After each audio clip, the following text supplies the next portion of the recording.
नमस्कार दर्शक बंधु आपणकर जदि मेष राशि होइथाए तेबे एही भिडियोटी केवल आपणक पाई कारण 2026 वर्षर एही तीनोटी मास आपणक पाई आशीर्वाद होई पारे किंबा अभिशाप मध्य होई पारे। एही एप्रिल मे जून 3 मास आपणक जीवनर मुख्य 3 मास हेबा पाई जाउछि एवं दीर्घ 12 वर्ष परे देवगुरु बृहस्पति उच्चस्थ हेबा पाई जाउछंती, जहा फलरे गुरुंकर गोचर एही 3 मास को बहुत अधिक प्रभावित करिब। देखंतु आपणकर शनि 7.5 थिले मध्य गुरु जेहेतु शुभ ग्रह शुभ कार्यर देवता अटंती आपणको आशा ठारू अधिक शुभ फल प्रदान करिवे। जदि आपणक जातकरे बा जन्म कुंडली रे गुरु उच्च थिबे तेबे आपण हेउछंती बहुत अधिक भाग्यवान, जहा आपण आशा करू नथिले स्वप्न रे भाबी मध्य नथिले ताहा आपणकर पूरण हेबा पाई जाउछि। जदि भी आपणक कुंडली रे मध्यम स्थिति रे गुरु रहिछंती तेबे मध्य आपणको शुभ फल प्रदान करिवे, किंतु जदि आपणक कुंडली रे गुरु पीड़ित थिबे किंबा मृत थिबे नीच थिबे बा वृद्धावस्था रे थिबे तेबे एतेटा शुभ फल प्रदान न करि पारंती। किंतु गुरुंकर किछिटा प्रतिकार कले किछिटा उपाय कले आपणको निश्चित भाव रे शुभ फल प्रदान करिवे। कारण देखंतु आगामी 1 वर्ष पर्यंत गुरु हेई उच्च स्थिति रे विराजमान करिवे, जो कारणरू आपणकर जहा अभिलाष जहा मनस्कामना बा आपणकर जहा मनोवांछा रहिछि एही समय मध्यरे आपण जदि पूरण करिबा पई चेष्टा करंती तेबे निश्चित भावरे पूरण होइजिब। सबु परे आसंतु जानिबा ओडिया नूतन पांजी कोन कहूछि, आपणकर आगामी 3 मास केमिति रहिब, आपणकर केउ केउ तारीख गुड़िकरे कि प्रकार परिवर्तन आसिब, विशेष भावरे एही 3 मास मध्यरे केउ क्षेत्र गुड़िकरे अधिक सावधान रहिबाकु पड़िबो ताहा हेउछि सबुठारु गुरुत्वपूर्ण। देखंतु आपणकर स्वास्थ्य शिक्षा प्रेम संपर्क विवाह वैवाहिक जीवन संतान चाकिरी व्यवसाय केमिति रहिबो एवं कोन रहिछि प्रतिकार जहा आपणकर अशुभत्व को दूर करिबो एवं शुभाशुभ फल को वृद्धि करिबो एही वीडियो माध्यम रे आपणको जणाइबी। किंतु वीडियोटी आरंभ करिबा पूर्वरु जदि आपणकर भी मेष राशि होइथाए एवं आपण भी ईश्वर को आंतरिक भाव रे भक्ति एवं विश्वास करंती तेबे वीडियोटी को लाइक करंतु, कमेंट बॉक्स रे जय जगन्नाथ जय माँ लक्ष्मी अवश्य लिखि दियंतु।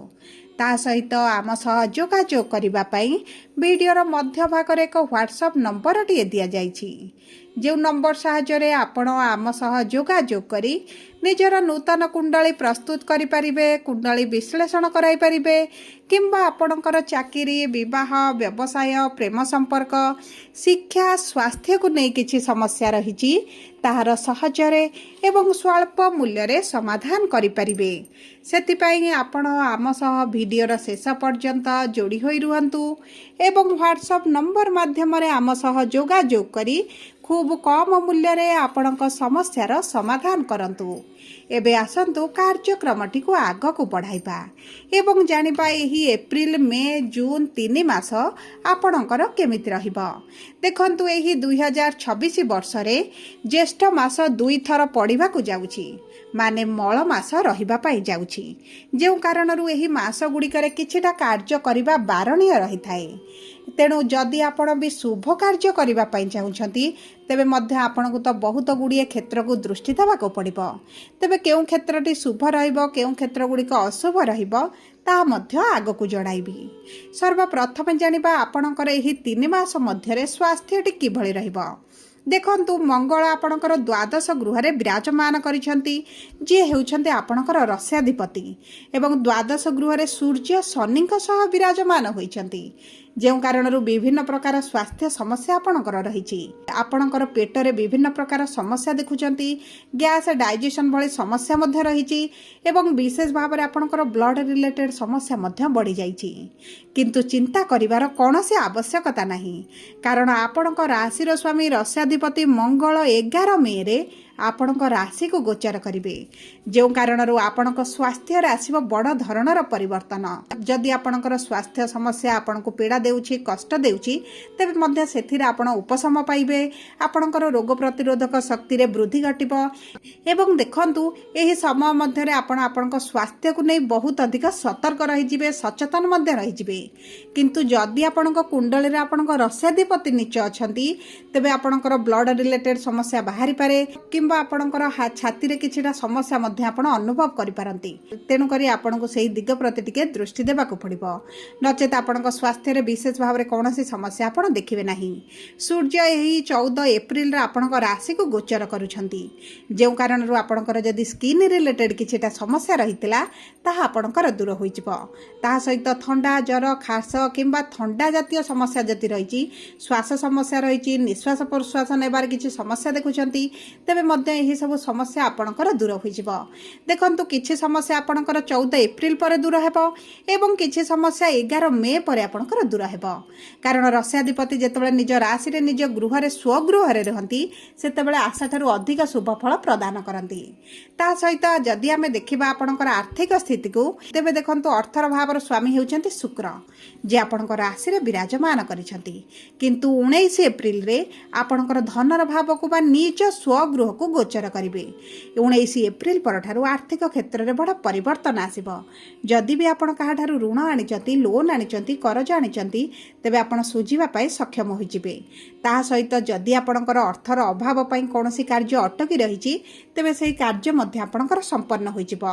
ବିଶେଷ ଭାବରେ ଦେଖନ୍ତୁ, ଯଦି ଆପଣଙ୍କର ଅର୍ଥଟି କେଉଁଠି ଫସିକି ରହିଛି, ଆପଣ ଦୌଡ଼ି ଦୌଡ଼ି ମଧ୍ୟ ଆପଣଙ୍କର ଅର୍ଥ ଆପଣଙ୍କୁ ମିଳିପାରୁନି, ସେହି ଅର୍ଥ ମଧ୍ୟ ମିଳିବାର ବହୁତ ଅଧିକ ସମ୍ଭାବନାଟି ରହିଛି। ଯଦି ଆପଣଙ୍କ ପୈତୃକ ସମ୍ପତ୍ତିକୁ ନେଇ ଡିସ୍ପ୍ୟୁଟ୍ ଚାଲିଛି, ଆପଣଙ୍କ ପ୍ରାପ୍ୟ ଆପଣଙ୍କୁ ପ୍ରାପ୍ତ ହେଉନଥିଲା, ତେବେ 11 ମେ ପରଠାରୁ ଆପଣଙ୍କୁ ସେହି ମାଧ୍ୟମରେ ମଧ୍ୟ ଅର୍ଥ ପ୍ରାପ୍ତି ହେବ। ଜମି, ଭୂମି, ଯାନ କିଛି ଯଦି ବିକ୍ରି କରିବାକୁ ଚାହିଁଥିଲେ, କ୍ରୟ କରିବା ପାଇଁ ଚାହୁଁଥିଲେ, ତେବେ ମଧ୍ୟ ଆପଣଙ୍କ ପାଇଁ 11 ମେ ଠାରୁ ଅତି ଉତ୍ତମ ସମୟ ରହିବ। ଯଦି ଆପଣଙ୍କ ପ୍ରପର୍ଟିକୁ ନେଇ କିଛିଟା ଅର୍ଥ ଫସିକି ରହିଛି, ତେବେ ମଧ୍ୟ ସେହି ଅର୍ଥ ଆପଣଙ୍କର ପ୍ରାପ୍ତ ହୋଇଯିବ। ଏବେ ଆସନ୍ତୁ ଜାଣିବା କିପରି ରହିବ ଆପଣଙ୍କର ଶିକ୍ଷା, ଆପଣଙ୍କ ସନ୍ତାନର ଯୋଗ ଏବଂ ଆପଣଙ୍କ ପ୍ରେମ ସମ୍ପର୍କ। ଦେଖନ୍ତୁ, ପଞ୍ଚମ ଭାବର ସ୍ୱାମୀ ହେଉଛନ୍ତି ସୂର୍ଯ୍ୟ, ଯିଏ ଦ୍ୱାଦଶ ଗୃହରେ ବିରାଜମାନ କରିଛନ୍ତି, ଯେଉଁ କାରଣରୁ ଆପଣଙ୍କୁ ଏତେଟା ଶୁଭ ଫଳ ପ୍ରଦାନ କରିବେ ନାହିଁ। କିନ୍ତୁ 14 ଏପ୍ରିଲରେ ସୂର୍ଯ୍ୟ ଆପଣଙ୍କ ରାଶିକୁ ଗୋଚର କରିବେ ମାନେ ସୂର୍ଯ୍ୟ ହୋଇଯିବେ ଉଚ୍ଚସ୍ଥ, ଯେଉଁ କାରଣରୁ ଆପଣଙ୍କର ଶିକ୍ଷା କ୍ଷେତ୍ରରେ ଆସିବ ବଡ଼ ପରିବର୍ତ୍ତନ। ଆପଣ ଯଦି ସରକାରୀ ଚାକିରି ପାଇଁ ପରୀକ୍ଷା ଦେଉଛନ୍ତି, ଇଣ୍ଟରଭ୍ୟୁ ଦେଉଛନ୍ତି, ଏଣ୍ଟ୍ରାନ୍ସ ଦେଉଛନ୍ତି, ତେବେ ଭାଗ୍ୟ ଆପଣଙ୍କର ସାଥ ଦେବ। ସରକାରୀ ଚାକିରି ପାଇଁ ଅତି ପ୍ରବଳ ଯୋଗ ବନିବ। ଯଦି ଆପଣଙ୍କର କିଛି କ୍ଲାସ୍ ପ୍ରମୋସନ୍ ପାଇଁ ପରୀକ୍ଷା ଦେଉଛନ୍ତି କିମ୍ବା ଆପଣ କିଛି ପ୍ରତିଯୋଗିତାରେ ଭାଗ ନେଉଛନ୍ତି, ତେବେ ମଧ୍ୟ ଆପଣଙ୍କ ପାଇଁ ଅତି ଶୁଭଦାୟକ ରହିବ। ତା ସହିତ ଯଦି ଆମେ ଦେଖିବା ଆପଣଙ୍କର ପ୍ରେମ ସମ୍ପର୍କକୁ, ତେବେ ପ୍ରେମ ସମ୍ପର୍କକୁ ଯଦି ବିବାହରେ ପରିଣତ କରିବା ପାଇଁ ଚାହୁଁଛନ୍ତି, ତେବେ ଆପଣଙ୍କ ପାଇଁ ସମୟଟି ବହୁତ ଭଲ ରହିଛି। ଆପଣଙ୍କ ସମ୍ପର୍କରେ ଯଦି ବି ମନମାଳିନ ମତଭେଦ ଚାଲିଛି, କାରଣ କେତୁ ଯେହେତୁ ପଞ୍ଚମ ଭାବରେ ଅଛନ୍ତି, ସମ୍ପର୍କରେ କିଛିଟା ଉଚ୍ଚ ନିଚ ଅସନ୍ତୋଷ ଭଳି ପରିସ୍ଥିତି ଆପଣଙ୍କର ରହିଥିବ। କିନ୍ତୁ ଏହି ପରିସ୍ଥିତିରୁ ଯଦି ଆପଣ ବାହାରକୁ ବାହାରି ବିବାହ କରିବା ପାଇଁ ଚାହୁଁଛନ୍ତି, ତେବେ ଆପଣଙ୍କ ପାଇଁ ବହୁତ ଅଧିକ ଶୁଭଦାୟକ ରହିବ। ଗୁରୁ ଆପଣଙ୍କର ଚତୁର୍ଥ ଭାବକୁ ବା କେନ୍ଦ୍ରକୁ ଗୋଚର କରି ଉଚ୍ଚ ସ୍ଥିତିରେ ରହିବା କ୍ଷଣି ବିବାହ ପାଇଁ ଆପଣଙ୍କର ଭଲ ଯୋଗ ବନିବ। ତାହା ସହିତ ଯଦି ଆମେ ଦେଖିବା ଆପଣଙ୍କର ସନ୍ତାନର ଯୋଗକୁ, ତେବେ ଦେଖନ୍ତୁ ଜୁନ୍ 2 ତାରିଖ ପରଠାରୁ ସନ୍ତାନ ପ୍ରାପ୍ତି ପାଇଁ ମେଷ ରାଶିର ବ୍ୟକ୍ତିବିଶେଷଙ୍କର ଅତି ପ୍ରବଳ ଯୋଗ ରହିଛି। କିନ୍ତୁ ଅଧିକ ଶୁଭଦାୟକ ରହୁଛି 11 ମେ ପରଠାରୁ। ଆପଣଙ୍କର ରସ୍ୟାଧିପତି ଆପଣଙ୍କ ରାଶିରେ ବିରାଜମାନ କରି ସନ୍ତାନ ପ୍ରାପ୍ତି ପାଇଁ ପ୍ରବଳ ଯୋଗ ବନାଇବେ ଏବଂ 21 ଜୁନରେ ଆପଣଙ୍କ କୁଟୁମ୍ବ ଭାବକୁ ଗୋଚର କରିବା କ୍ଷଣି ଆପଣଙ୍କର ସନ୍ତାନ ପ୍ରାପ୍ତିର ଅତି ପ୍ରବଳ ଯୋଗ ବନାଇବେ। ତେଣୁକରି ସନ୍ତାନ ପ୍ରାପ୍ତି ପାଇଁ ଯଦି ଚେଷ୍ଟା କରନ୍ତି, ଭାଗ୍ୟ ଆପଣଙ୍କର ସାଥ ଦେବ। ଏବେ ଆସନ୍ତୁ ଜାଣିବା କିପରି ରହିବ ଆପଣଙ୍କର ବିବାହ ଏବଂ ବୈବାହିକ ସମ୍ପର୍କ। ଦେଖନ୍ତୁ, ବିବାହର ଭାବର ସ୍ୱାମୀ ହେଉଛନ୍ତି ଶୁକ୍ର, ଯିଏ ଆପଣଙ୍କର ରାଶିରେ ବିରାଜମାନ କରିଛନ୍ତି ଏବଂ 19 ଏପ୍ରିଲରେ ଦ୍ୱିତୀୟ ଭାବକୁ ଯିବେ ଏବଂ 12 ମେରେ ଆପଣଙ୍କର ତୃତୀୟ ଭାବକୁ ଗୋଚର କରିବେ। ଦେଖନ୍ତୁ, ଶୁକ୍ର ଆପଣଙ୍କର ରାଶିରେ ବିରାଜମାନ କରିଥିବାରୁ ଏବଂ ସପ୍ତମ ଦୃଷ୍ଟି ସପ୍ତମ ଭାବକୁ ପ୍ରଦାନ କରୁଥିବାରୁ ଆପଣଙ୍କ ବିବାହ ପାଇଁ ବହୁତ ଭଲ ସମୟ ରହିଛି। ଯଦି ଆପଣଙ୍କ ବିବାହରେ କିଛି ସମସ୍ୟା ଆସୁଥିଲା, ବିବାହ ହୋଇପାରୁନଥିଲା, ତେବେ ଆପଣଙ୍କର ଏହିସବୁ ସମସ୍ୟା ଗୁଡ଼ିକ ଦୂର ହୋଇଯିବ। ଆପଣଙ୍କ ବିବାହ ଠିକ୍ ହୋଇପାରେ କିମ୍ବା ଆପଣଙ୍କ ବିବାହ ମଧ୍ୟ ହୋଇପାରେ। जदि आपणक वैवाहिक संपर्क में किसी समस्या चली तेबे ताहा दूर हो विशेष भाव में आपणक वैवाहिक संपर्क में विशेष समस्या किसी देखा नहीं। जदि भी आपणक संपर्क में समस्या रही तेबे आपणक कुंडली में शनि पीड़ित अच्छा जार उपाय कले निश्चित भाव में परिवर्तन आसब। एबे आसंतु जानिबा किपरि रहिबा आपणक कर्मक्षेत्र आपणक चाकरी एवं व्यवसाय। आपणक कर्मर भावर स्वामी हेउछन्ति शनि जे विराजमान करिछन्ति द्वादश भाव में।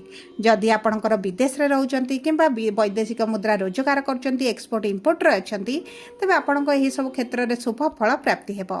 ता सहित जदि आपणकर विदेश जीवा पई चाहुतिले घर ठारू दूर रे रही किछि कार्य करिबा पई चाहुतिले एही सब क्षेत्र रे भाग्य आपणकर साथ देबो।